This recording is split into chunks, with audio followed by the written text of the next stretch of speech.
তৃণমূলের পথ চলা শুরু হয়েছিল সেদিন থেকে, দল প্রতিষ্ঠা থেকে শুরু করে সেই দলকে পরিপুষ্ট করা, এমনকি পশ্চিমবাংলায় লাল ঝান্ডাকে উৎখাত করে যে পরিকল্পনা সামনে শিখণ্ডি খাড়া করেছিলেন মমতা ব্যানার্জিকে, আসলে তার পিছনে সমস্ত দক্ষিণপন্থী প্রতিক্রিয়াশীল শক্তি ঐক্যবদ্ধ হয়েছিল। যে ময়দানে অনশন করতেন ধর্মতলায়, সেখানে নিয়মিত দিল্লি থেকে আসা যাওয়া ছিল দিল্লির তাবর বিজেপি নেতাদের। প্রতিরক্ষা মন্ত্রী আজকে মাননীয় যে আমাদের দেশের প্রতিরক্ষা মন্ত্রী মাননীয় সিং, তার তো নিয়মিত আসা যাওয়া ছিল এবং গোপন পরামর্শ পৃষ্ঠপোষকতা ছিল ইতিহাস। আর প্রথম এনডিএ জোট সরকার হওয়ার পরে সেই জোট সরকারে সামিল ছিলেন আমাদের রাজ্যের তৃণমূল পার্টি, তার নেত্রী কেন্দ্রের মন্ত্রী ছিলেন। এসব ইতিহাসকে ভুলিয়ে দেওয়ার চেষ্টা হয়, কিন্তু এগুলো কাকতালীয় না।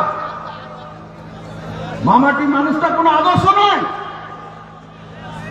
এগুলো মন ভুলানোর কথা, নাটকের কথা। আসলে আদর্শটা হচ্ছে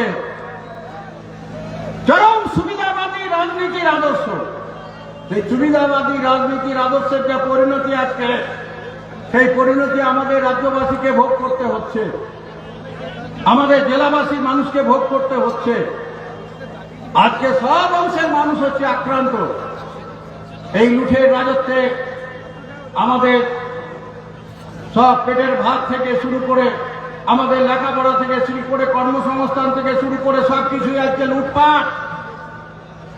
আর আমরা হচ্ছি যেমন আমাদের নাগরিক অধিকার, সেই অধিকারটাও আজকে লুট হচ্ছে। ইতিমধ্যে প্রতিষ্ঠিত হয়েছে ভোট দেওয়ার অধিকার, ভোটে দাঁড়ানোর অধিকার পর্যন্ত আজকে অপহৃত হয়েছে। এইসব অভিজ্ঞতার মধ্য দিয়ে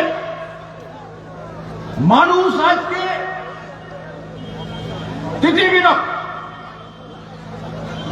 বিরক্ত বলে দেওয়ালে পিঠ থেকে গেলে আর পিছনের জায়গা নেই।